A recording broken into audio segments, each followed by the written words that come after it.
All of us reach a point in time where we are depleted and need to somehow find a way to reignite the fire within. But how do we spark that flame? Welcome to Reignite Resilience, where we will venture into the heart of the human spirit. We'll discuss the art of reigniting our passion and strategies to stoke our enthusiasm. And now, here are your hosts, Natalie Davis and Pamela Cass.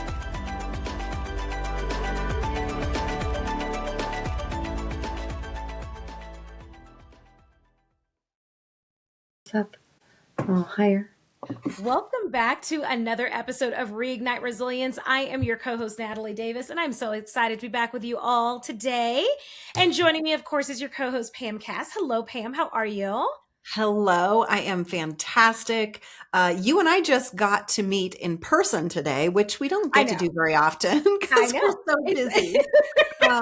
But we were just sharing that we were meeting at the event center that our event Casa Sagrada, that our event's going to be at next week. So it was fun to like walk around, see where the table and the stage and the food and the goodies are going to be. And so it was just kind of fun seeing it come to fruition. And we're only a week out. So I know we are a week away from an event, and event planning was in my past life. It's not something that I do currently. I take part in events, but I'm not really on that planning side of it much anymore. But today was like, it's when it's real, you know, you have that moment where like we could visualize where everyone was sitting and where our vendors are and our sponsors are going. And I had that moment like standing there and I thought, oh, wow, this is it.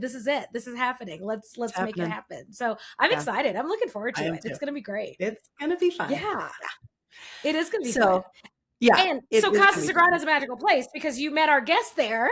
So I went that's what I was going to say. I was, you know, I'm such a believer that people, and I think even more so since we started this podcast, we have these people that enter in our lives for a reason. And when I met the guest that's with us today, it's like I had this instant attraction to her whole thing, her soul, her energy, her vibe, just everything. And I think Sherry was saying that we met like in the first 5 minutes, and it was just an easy connection. And so honored that she's joining us today. So let me read her bio.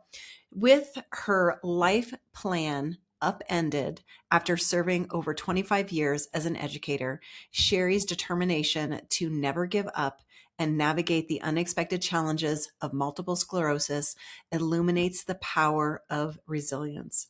Sherry Warshelik-Lowry, make sure I honor that. You did a good job. Good. Is the international best-selling author of Powered by the Pivot and the picture book Cleo the Caterpillar Can Pivot. Her mission, both in life and through her writing, is raw, real, and relatable, highlighting her personal strategy to pause, breathe, and pivot. Her third book, coming February 2026, I Am Cleo, is rhythmically told and shares her life with illness, including the mental, emotional, and physical challenges, concluding with unexpected mindfulness. I Am Cleo debuts her visual interpretation, revealing an intimate look inside heart with art. Her illustrations convey her very personal, creative, and symbolic journey through life's pivots. Welcome. We're so grateful that you are joining us today, and it's so wonderful to see your beautiful face. I'm so honored to be here. Thank you. You're very welcome. And you honor us. Meant to be. Yes, it's meant to be. So now, when you and I first spoke, you shared the story of a pretty significant event that happened when you were a teenager. Would you share that story? Because I think that was, and correct me if I'm wrong, I feel like that was the first major event that required you to have a pretty significant pivot that is kind of like you've carried throughout the rest of your life. Yes. I may be a little emotional when I retell it because it really takes me back. Yeah. I was 18 years old. I had just finished my first semester of college. I was very much a checklist person. My day planner was filled, and I loved checking off all the boxes. I had, had a boyfriend. I had joined sorority. I had already completed my first shadowing experience in a career that I thought that was going to be my life career. And my mom and I were visiting my sister. She was just 21 at the time, but had graduated early, already had her first job. So we were just making sure that she was settled. So Friday, I did the shadowing experience.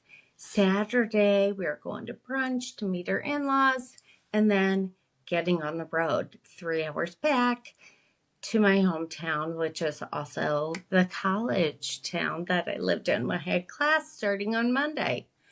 So I was in that mode. But of course, this was 1990.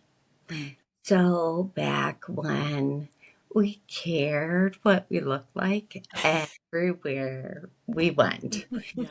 So my hair was big. The phones were still attached to the wall.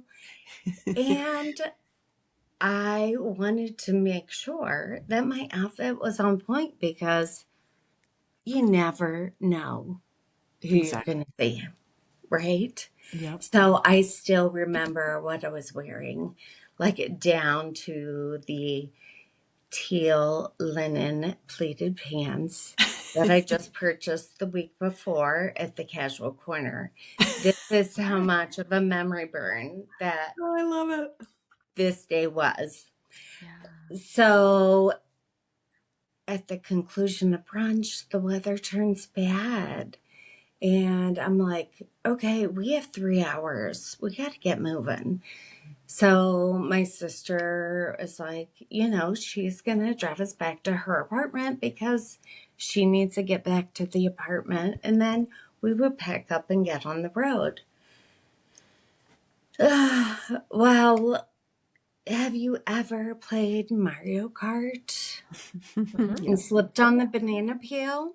Yes. Or like old school style merry-go-round when you're like whipped off. This is what it felt like, our car going down the road. Thankfully, no other traffic was coming. And next thing you know, we're like in the ditch, like submarine style. So I'm like climbing out the back passenger door. My sister's down in the ditch. My mom's like dangling from her seatbelt. We were fine, but it's 1990. We didn't have a phone. So I'm like, I will run to the nearest house and call for a tow truck. And here's my 18-year-old mind. The tow truck is coming. They're going to pull us out. And I'm getting on the road. We should be home before sunset. Of course. Right? Reasonable, right? Invincible 18-year-old mind. Yes, that's typically how it works. 18-year-old. And on top of this, I will just be right back. So do I bother grabbing my coat even though it's a blizzard? No. Still in the car. So, get to the nearest house, pacing back and forth. No one answers. I hear a truck. It sounded like a truck door slam. Well, I look back and thankfully a man had stopped. Big truck. I mean, I can still see it. Like gray pinstripe down the side. I remember going up to his window and the heat blowing. And I'm like, okay, it's going to be all right. Help us here. A couple other cars stopped.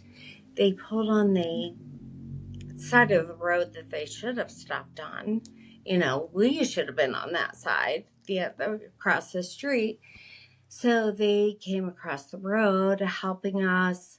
my mom had multiple sclerosis. Mm. So it's like we have to get her out of the car. But, you know, we need some help. My sister's like down in the ditch. Yeah. So we get her out of the car, and probably 6 or 8 of us on the side of the road. And then another car comes out of control over the hill. So it turns chaotic. Like, people are yelling. The guy who stopped to put out the flares, he runs back toward his truck. Other people are running across the road. There's one man like right in front of me, and my sister, my mom, my sister and I almost in unison grab my mom's arms because, you know, she wasn't walking with a cane or anything, but it was challenging. She was a trip hazard for sure, a fall risk. So we each in unison, like, take hold of her arm, and we're scampering as quickly as we can down the side of the road. And the last thing I remember is just turning, and he was like right on top of us. So it's like prayer, like, oh God. And he clips my right leg, and I'm thrown back over the car. My mom and sister go down with the car over the hill. And thankfully, my mom's coat caught on the underside of the car, which prevented her from going under the back tire. Oh, And wow. then my sister's hair was actually caught in the front wheel well. And she still has the dent from the bumper hitting her backside. So I'm like in shock. Like, life is just upended. Like, I'm thinking of going back to school, and meanwhile, I'm like laying on the cold, frozen, snow-covered ground without my coat,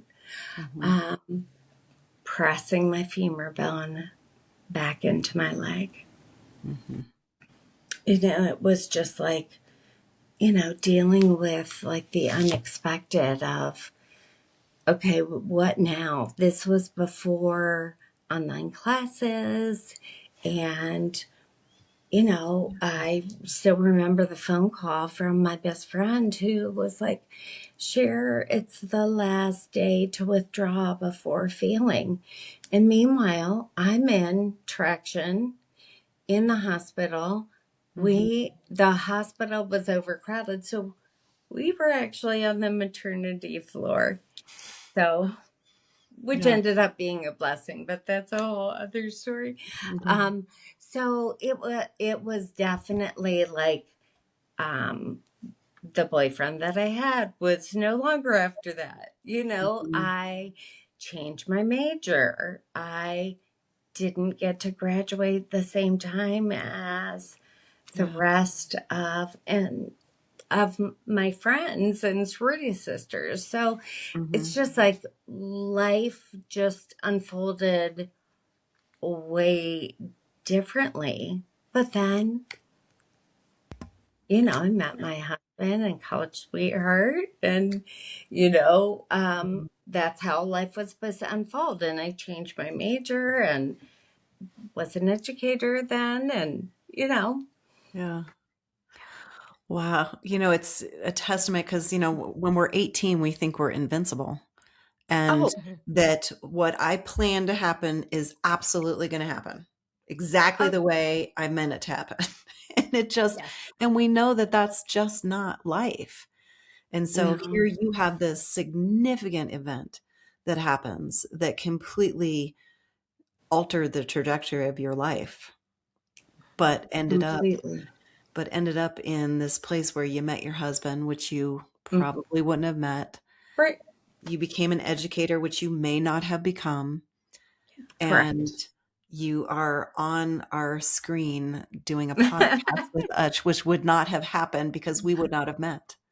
Right. And so everything is a beautiful plan, even if we don't understand in the moment. Mm-hmm. I love it. Okay, so let's fast forward. So then you were diagnosed with multiple sclerosis and your mother had it. Did your grandmother Mm-hmm. have it as well? Was this something? No. Okay. Mm-mm. Okay. No. So, my mom had it, but then unfortunately, same year I was on maternity leave with my daughter. I had my son. Mm-hmm. I call chapter 4 of my book Life, Death, and Diagnosis because both of my kids were born in the same decade. Both of my parents passed in the same decade, and I was diagnosed. So to honor the life of my mother, I did an event. It was called Bike MS. It was a 150-mile bike ride. Mm-hmm. It was like 75 miles day 1, Yeah. 75 miles day 2, and let's just say that the bike seat definitely greets you on day 2 in a different way. And day 3, you are not walking. So, oh my gosh. Or compromised. Yeah. So then when my father passed in 2008, I was like, I need to do something for my dad. So I convinced a couple friends, hey, let's sign up for this triathlon sprint. Now, we're not, we're moms. We're moms, friends. We're carpool people. We're not triathletes at this point in our lives. So they looked at me like, oh, are you crazy? But yeah, they were there for me. So we trained, and the swim was fine and the bike was fine. And near the end of the run, I don't know what happened, but the left side of my body kind of gave out. Okay. And my foot scuffed. And next thing you know, I'm on the pavement. Mm-hmm. And I'm just like, self-talk comes in. Mm-hmm. Get it together, Cher. Yeah. Like, get up. I look up. The sun is shining. I'm almost to the end. I can do it. Mm-hmm.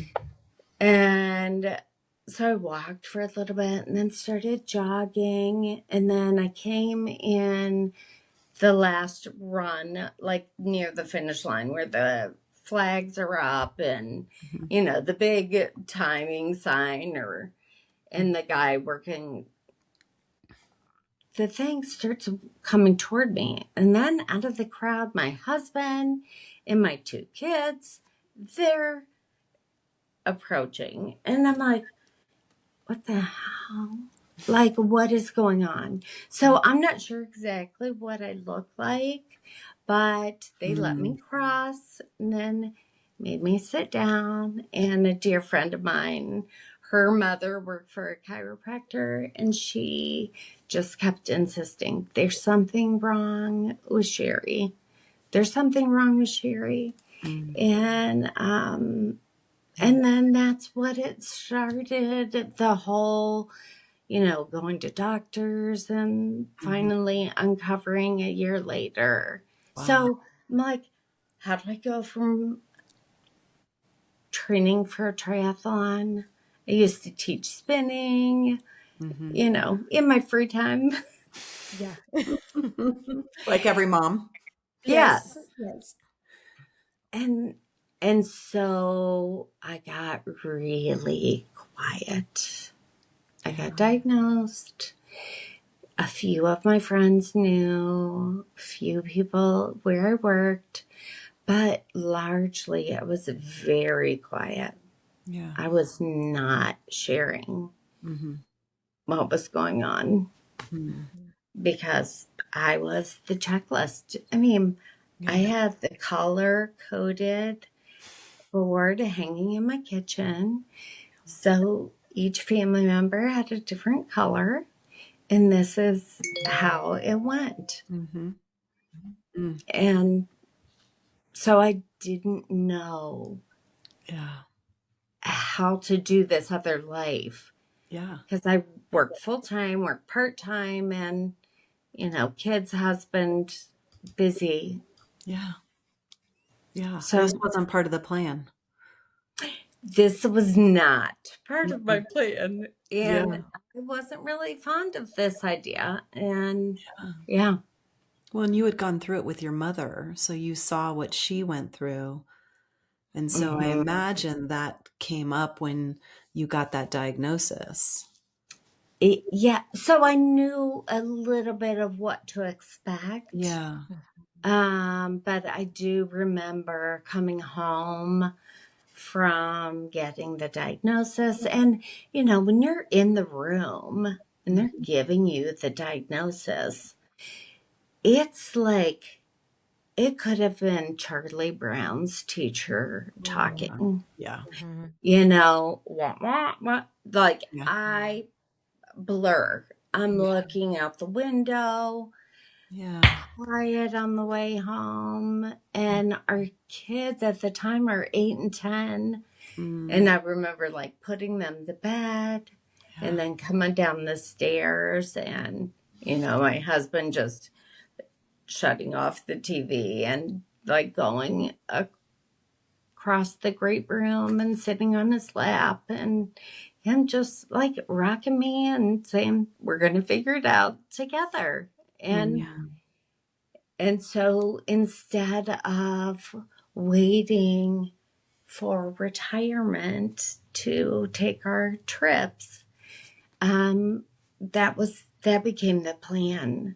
So my husband's like, okay, we're just going to do what we can and the kids are going to go with us. And so that's what we did. So that ends up being like part 2 of my book. That's where I breathe and how we just figured life out differently. If I couldn't walk and we were on vacation, he'd run a golf cart. Yeah. Just figured it out. You pivoted. Yeah. There were many pivots. Yes. Yeah. I love that. So talk to us a little bit about the book and what inspired you to write the book and then go on to write a children's book. And because writing a book is, I know a lot of people have that as a goal, but few do it. And so I'd love to hear that story. So just working in education for so many years, people would say, are you published? And I was like, no, I didn't really think about it. And it started in 2022 where I was literally like awakened to write. And so my career ended in 2020, right before the pandemic or right at the start of it.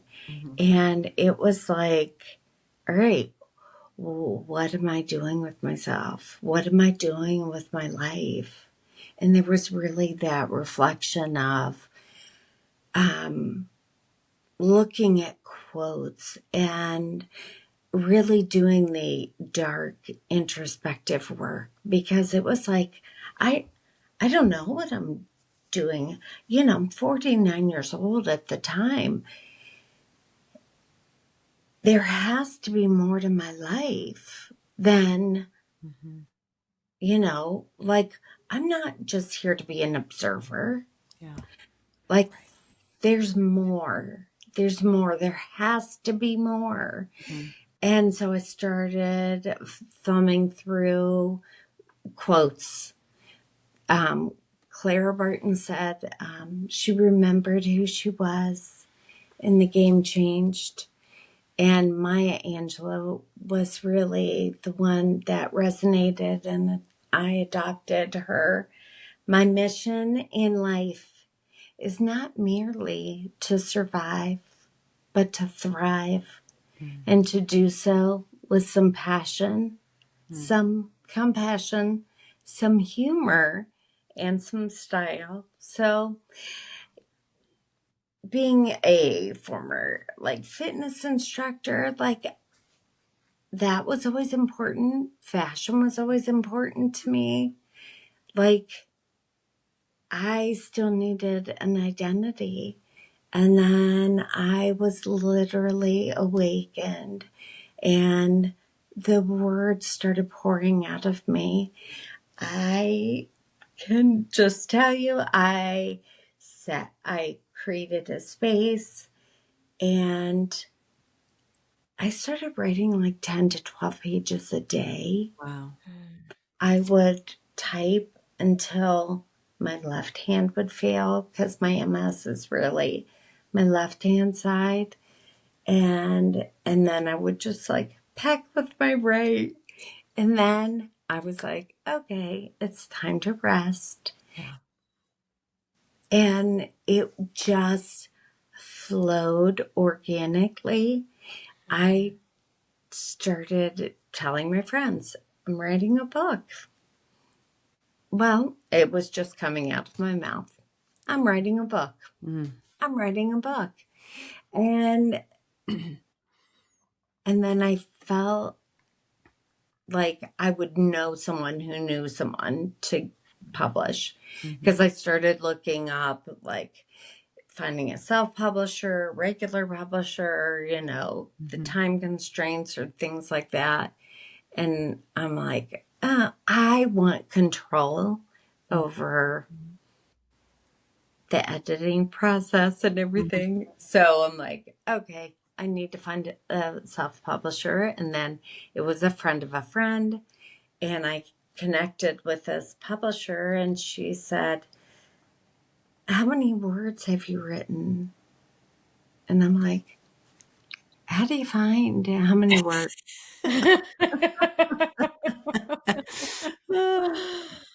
She was like, tools, word count.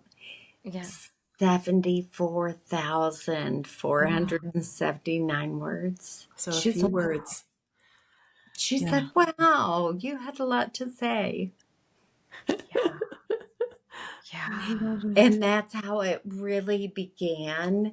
And everything just unfolded. So my pause is honoring my family and my ancestry and where I came from, and kind of the pre-MS. And then part 2 is breathe. And that's really how my family and I figured how to navigate the changes as they were evolving. And then part 3 is really where it began. So part 3 reads more like a novel. And it's my feedback has been, so I did the audiobook recording also. And I've had friends say, oh my gosh, I had to pull over. Or my aunt was like, I was under the covers. I knew what was happening. But I was under the covers. But just having the opportunity to use my own voice and to also share it with my brother. He was the audio engineer. And at the time of the accident, it was so therapeutic because we were able to have conversations. He was 5 years younger. And I didn't realize he was displaced. He had to go live with my aunt because his mom and his sister were in the hospital. Yeah. And then my dad was traveling back and forth. He moved in with my aunt. I was like, wow. And then reading the play-by-play of what happened. And, it's heartbreaking to talk about what happened to my mom and my sister. And, I felt bad, sharing that in front of him. So Yeah. But it was also therapeutic. Yeah. Mm-hmm. Mm-hmm. Yeah. Oh my So God. out of the most difficult things, I think, we can reframe them into, I didn't know him. Initially, I thought I was writing for me. Then I thought I was writing for my kids, things that I wanted them to know. And then reflecting and having a few friends read, then I realized the value that was in it for, what inspired me is inspiring to others too. Yeah, absolutely. And then I was like, oh, this is how I belong in the world still. Like, this is what I'm called to do. Wow. Now, so you don't only write a book, you decide to write a children's book and illustrate it. So how long after that book did the children's book come out? So in 2023, I published Powered by the Pivot. Okay. In 2024, I recorded the audio with my brother, and that came out the beginning of 2025. But in the meantime, my daughter graduated from college, and that's what happened. Cleo the caterpillar can pivot. My daughter broke my heart after college. I thought she was coming home to her mom. And she started her life. I thought she was moving back home, and she accepted a job 18 hours from home. Oh wow. Oh, wow. So I handled it very maturely, dropped to my knees, and I sobbed. Yes. And then wrote a book. And so as I'm adjusting to this, I don't know, it just starts coming rhythmically. I'm like, it's a story I'm sharing with my daughter. And so it starts very rhythmically. My doctor has said, it's like you downloaded Dr. Seuss.